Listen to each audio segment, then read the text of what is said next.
Hai hai hai, selamat datang di Indahnya Belajar Akuntansi.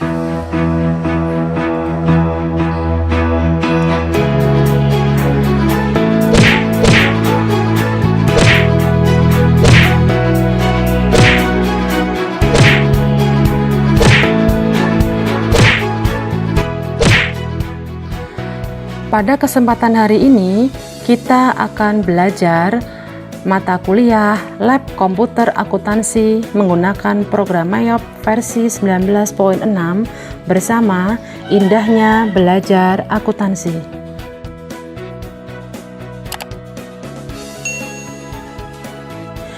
Tahapan pembelajaran untuk mata kuliah Lab Komputer Akuntansi yang pertama, pemahaman dasar akuntansi. Yang kedua, mengenal program Mayop. Yang ketiga, mengolah modul account. Yang keempat, memasukkan data awal. Yang kelima, mengolah modul sales. Yang keenam, mengolah modul purchases. Dan yang ketujuh adalah mengolah transaksi.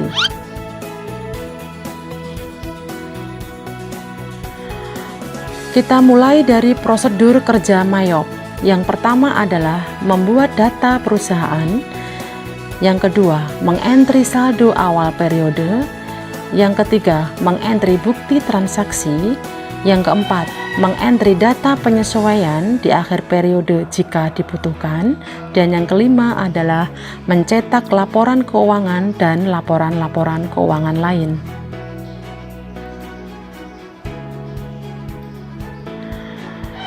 Kita awali dengan mengenal program Mayop yang pertama. Kita melihat dari kotak dialog Welcome to Mayop. Jadi, nanti ketika mahasiswa sudah mendownload aplikasi Mayop, akan ada tampilan seperti ini. Ya. Jadi, kalau kalian sudah berhasil mendownload aplikasi Mayop, nanti tampilannya berbentuk seperti ini ya. Ada open, ada create, ada explore, ada what's new, dan ada exit. Open ini digunakan untuk apa? Yang pertama digunakan untuk membuka data Mayop yang sudah pernah dibuat. File Mayop memiliki extension MYO. Ya, jadi Open ini digunakan untuk membuka data yang sebelumnya sudah pernah kita buat. Untuk perkuliahan Mayop ya, data Open ini nanti kita buka setelah kita membuat data perusahaan. Jadi nanti kalau kita sudah membuat data perusahaan, untuk pertemuan-pertemuan berikutnya ya, kita langsung membuka file yang sudah pernah kita buat. Sedangkan untuk create di sini adalah membuat data Mayop yang baru. Membuat data Mayop yang baru. Membuat data Mayop yang baru berarti ini digunakan awal kali kita mengoperasikan Mayop, yaitu membuat data perusahaan baru. Ya. Kemudian untuk explore digunakan untuk melihat contoh-contoh data yang dimiliki oleh Mayop. Ya, jadi biasanya ini adalah data-data ya yang dimiliki atau contoh-contoh yang dimiliki oleh Mayop ya. Itu kalian bisa lihat nanti di menu explore. Kemudian untuk what's new itu menampilkan hal-hal baru yang dimiliki oleh Mayop ya. Jadi nanti biasanya untuk what's new ini digunakan ketika kalian menggunakan aplikasi Mayop versi 19, maka isinya adalah hal-hal yang membedakan antara versi yang sebelumnya dengan versi yang sekarang kita pakai. Kalau kita menggunakan versi 19 berarti di what's new ini itu adalah hal-hal yang membedakan antara versi 19 dengan versi yang sebelumnya. Kemudian untuk exit itu adalah mengakhiri dan keluar dari program Mayop. Mengakhiri dan keluar dari program Mayop, nah ini penting sekali ya. Terkadang mahasiswa itu langsung mengeklik tombol atau simbol silang ya di atas itu. Diusahakan untuk tidak melakukan hal itu ya, takutnya nanti datanya tuh crash gitu ya, atau rusak kayak gitu. Untuk menghindari hal seperti itu, maka kita bisa langsung menggunakan tombol atau simbol yang sudah ada ya. Jadi tuh nanti tampilannya seperti ini. Untuk versi 19, versi 18, versi 17, versi 16 dan versi 15 nanti tampilannya seperti yang ada di layar. Tetapi untuk versi yang ke-14 ya, jadi nanti kalau ada mahasiswa yang menggunakan versi 14 nanti tampilannya agak sedikit beda ya. Tetapi nanti untuk perkuliahan MEOP ya, perkuliahan MEOP kita hanya menggunakan simbol open dan create saja. Yang untuk explore, what's new, kalau exit pasti ya, kalau kita pengen keluar ya pasti kita ngeklik exit gitu ya. Jadi untuk open, create dan exit ya itu nanti yang kita sering pakai gitu ya. Tapi untuk explore dan what's new ya kita perlu tahu saja gitu ya. Jadi mahasiswa nanti kapan menggunakan create, kapan menggunakan open ya, seperti itu. Kemudian tampilan mengisi profil perusahaan MEOP. Nah, seperti ini tampilannya. Nanti ada membuat perusahaan baru ya. Ini ketika perusahaan ingin membuat perusahaan baru, itu yang pertama ada introduction ya. Nanti kita next aja. Setelah itu akan muncul data, kita diminta untuk membuat informasi perusahaan ya. Misal nama perusahaan, alamat, phone number, fax number, email address ya. Itu silahkan kalian isi sesuai dengan data yang sudah ada. Sedangkan untuk serial number ya itu tidak perlu kalian isi ya. Biasanya itu untuk register yang ori gitu ya. Tetapi karena kita menggunakan yang trial ya, itu dikosongkan aja. Kalian cukup mengisi yang company name, address, phone name, fax name, email address. Gitu ya. Seperti itu. Kalau ada NPWP ya kita bisa masukkan di GST number gitu ya. Jadi GST number itu kita bisa masukkan NPWP jika nanti di dalam data perusahaan itu memunculkan NPWP. Kalau tidak ada ya kosongkan saja. Nah ini untuk tampilan menentukan periode akuntansi ya. Untuk versi 15 ke atas, dari 15, 16, 17, 18, 19 ya, nanti tampilannya akan sama seperti ini gitu ya. Bagaimana cara mengisinya? Nah, untuk mengisi tampilan menentukan periode akuntansi ini, langkah yang pertama mahasiswa lakukan adalah melihat dari neraca saldo perusahaan terlebih dahulu. Mahasiswa harus melihat neraca saldo perusahaan terlebih dahulu. Ya, apakah neraca saldo itu tertanggal 31 Desember ataukah tidak? Ya.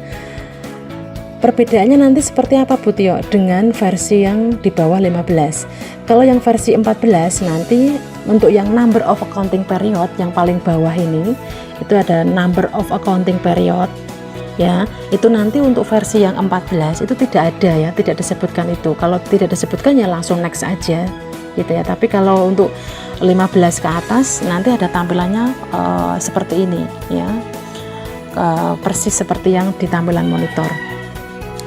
Untuk current financial year ya, current financial year ini adalah tahun dimana kita akan melakukan pembukuan ya, tahun dimana kita akan melakukan pembukuan. Misal neraca saldo tertanggal 31 Desember 2019, berarti kita akan membuat laporan keuangan tahun berapa? Tahun 2020. Berarti kita ketik tahun 2020. Kalau di neraca saldo tertanggal 31 Desember 2015, berarti current financial year-nya kita ketik tahun 2016. Jadi neraca saldo ini itu adalah data neraca tahun sebelumnya yang dijadikan dasar perusahaan untuk membuat laporan keuangan tahun berjalan sekarang ini. Ya. Kemudian untuk last month of financial year. Untuk last month of financial year itu adalah bulan akhir di mana perusahaan melakukan pembukuan. Misal perusahaan melakukan pembukuan di tanggal 1 Januari sampai 31 Desember, maka untuk last month of financial year-nya itu adalah Desember. Ya, karena akhir tutup buku itu di bulan Desember. Kalau akhir tutup bukunya di bulan April ya maka ditulis di bulan April. Jadi tergantung dari periode pembukuan perusahaan diakhiri bulan berapa. Sedangkan untuk conversion month-nya itu adalah bulan di mana kita melakukan pembukuan di awal periode. Kalau di awal periode perusahaan menggunakan bulan Januari gitu misalnya, berarti ya conversion month-nya itu adalah di bulan Januari. Ya, awal pembukuan perusahaan itu dimulai bulan apa? Itu yang nantinya masuk ke conversion month. Ya. Kemudian untuk number of accounting period, ya untuk number of accounting period itu nanti ada pilihan ya 12 dan 13 gitu ya. Jadi nanti kalau kita klik yang tombol biru segitiga ke bawah itu kita klik, itu nanti ada pilihan 12 dan 13. Ketika kita memilih 12 ya, kapan kita memilih 12 dan kapan kita memilih 13, ketentuannya adalah 13 digunakan jika neraca saldo tertanggal selain tanggal 31 Desember. Karena kadang pembukuan itu tidak harus di tanggal 1 Januari sampai dengan tanggal 31 Desember. Kadang perusahaan itu memiliki periode pembukuan itu terkadang di bulan Maret dan diakhiri dengan bulan April tahun berikutnya. Jadi periode pembukuan itu tidak harus di tanggal 1 Januari dan diakhiri tanggal 31 Desember. Tidak harus itu. Kalau tidak tertanggal 31 Desember ya, maka itu menggunakan yang 13. Ya, kalau menggunakan 31 Desember maka kita menggunakan yang 12. Jadi kalau neraca saldo kita tanggal 31 Desember 2019, maka number of accounting period kita pilih yang 12. Nah, seperti itu. Kemudian kita next gitu ya.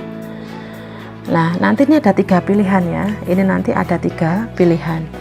Untuk pilihan yang pertama, untuk I would like to start with one of the provided gitu ya. Yang pilihan yang pertama itu. Nah, itu artinya apa? Artinya adalah Anda dapat memilih dan menggunakan akun-akun yang telah disediakan oleh Mayop. Jadi nanti Mayop itu akan memberikan ya tampilan-tampilan bawaan-bawaan akun-akun yang ada di Mayop. Kalau Buti ngomong akun itu berarti ada kas, hutang, piutang dan lain-lain kayak gitu ya. Itu nanti Mayop juga akan menyediakan itu ya dalam bahasa Inggris tentunya.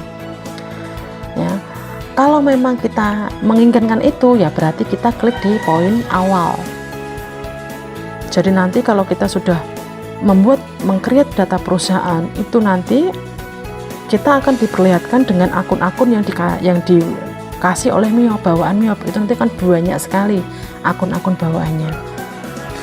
Sedangkan yang kedua untuk I would like to import itu ya, itu adalah ya, Anda dapat membuat sendiri akun-akun yang artinya adalah Anda dapat mengimpor data akun-akun yang pernah dibuat sebelumnya. Ya, jadi poin 2 ini adalah Anda dapat mengimpor data akun-akun yang pernah dibuat sebelumnya. Ini artinya apa?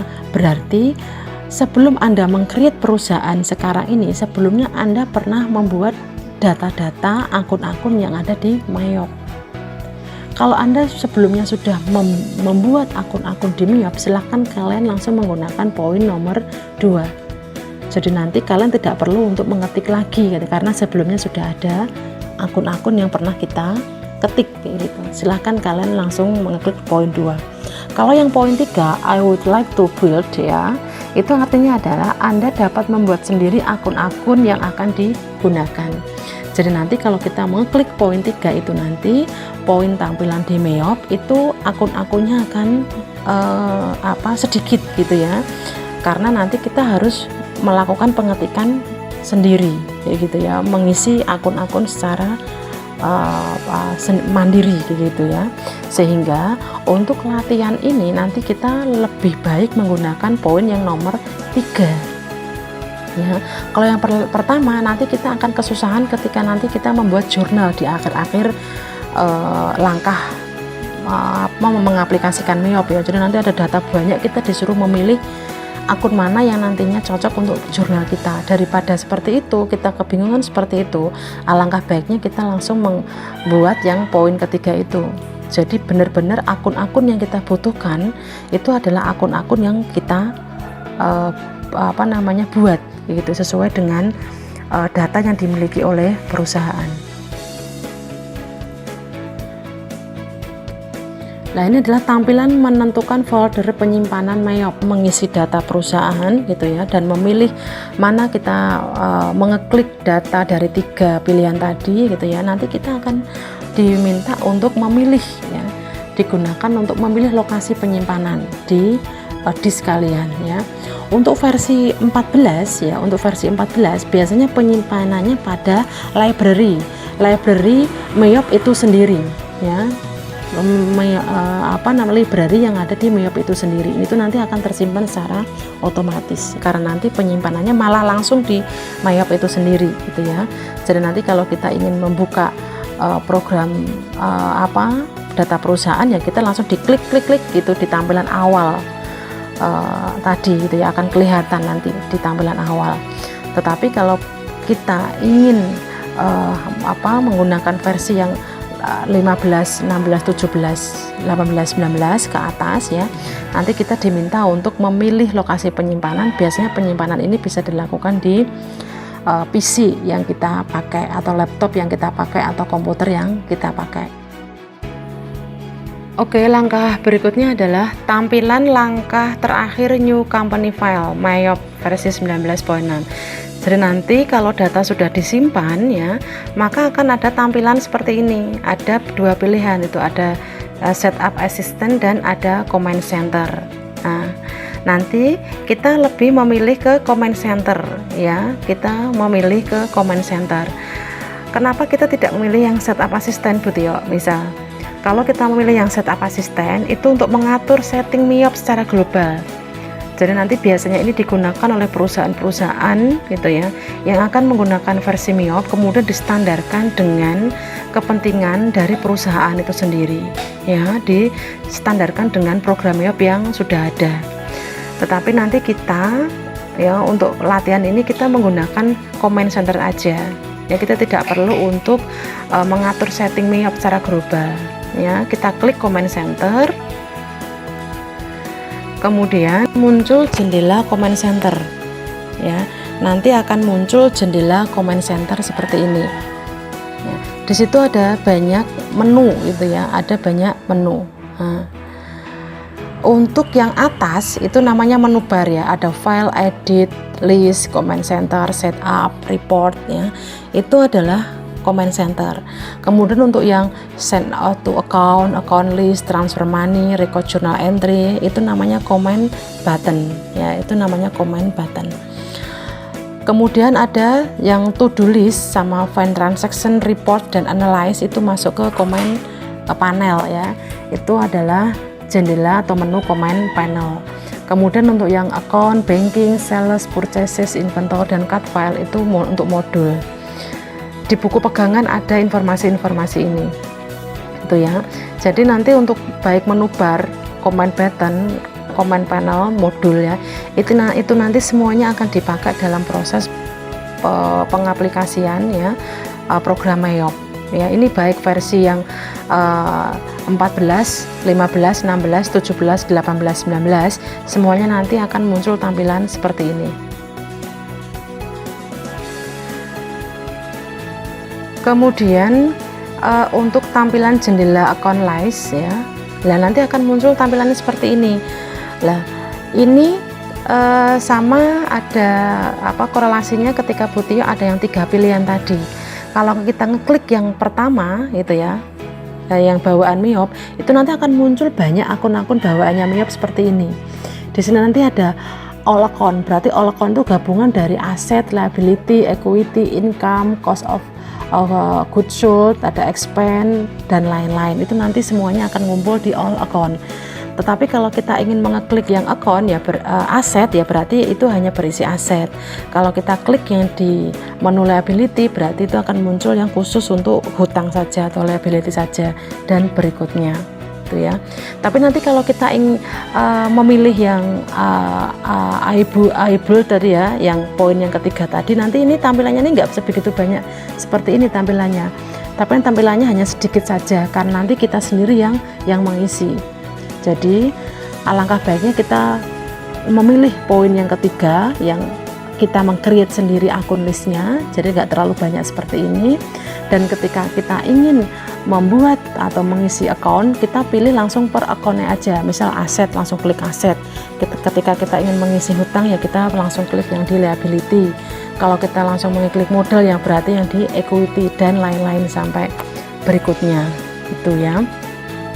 Jadi kalau bisa jangan di all account ya, karena nanti terlalu banyak akun nanti kita akan pusing sendiri karena banyaknya akun ya. Alangkah baiknya kita langsung di per masing-masing rekening. Kemudian berikutnya adalah untuk tampilan membuat akun baru Mayop versi 19.6.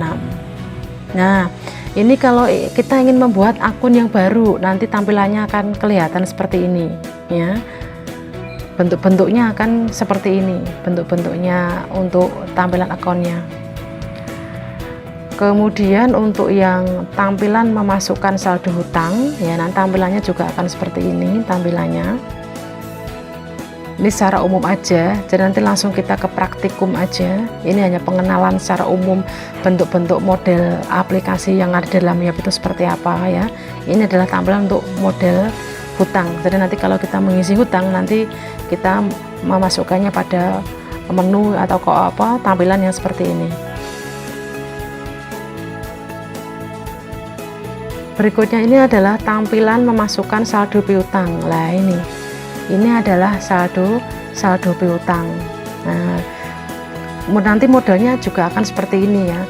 Jadi di situ ada card list, kemudian ada card information, dan ini semua nanti harus diisi secara teliti, secara hati-hati ya. Jangan sampai salah di dalam pelaksanaannya. Kemudian untuk tampilan persediaan seperti ini. Nanti modelnya jadi ada item list, kemudian ada adjusted inventory gitu ya. Kalau item list ini adalah kita mengisi item-item apa yang akan dimasukkan, nama-nama produk, seri dan lain-lain. Tetapi nanti kalau untuk adjusted inventory ini untuk mencatat jumlahnya berapa. Kemudian ini adalah tampilan membuat jurnal Mayop. Nah, nanti untuk kita membuat jurnal, tampilannya nanti akan seperti ini ya. Jadi nanti kita memasukkan jurnalnya apa dengan mengeklik nomor akunnya berapa gitu ya. Kemudian debitnya berapa, kreditnya berapa ya. Kemudian dikenakan pajak ataukah tidak, adakah ada catatan apa enggak di memo itu. Ya, nanti tampilannya akan kelihatan seperti ini. Ya. Nah, oke. Untuk pengenalan program Mayop secara dasar seperti itu. Nanti di video berikutnya adalah langsung ke tutorial untuk membuat data perusahaan, karena tadi Butia sudah menjelaskan ada 5 tahapan untuk mengaplikasikan Mayop. Jadi tutorial yang berikutnya adalah membuat data profil perusahaan. Terima kasih. Assalamualaikum warahmatullahi wabarakatuh.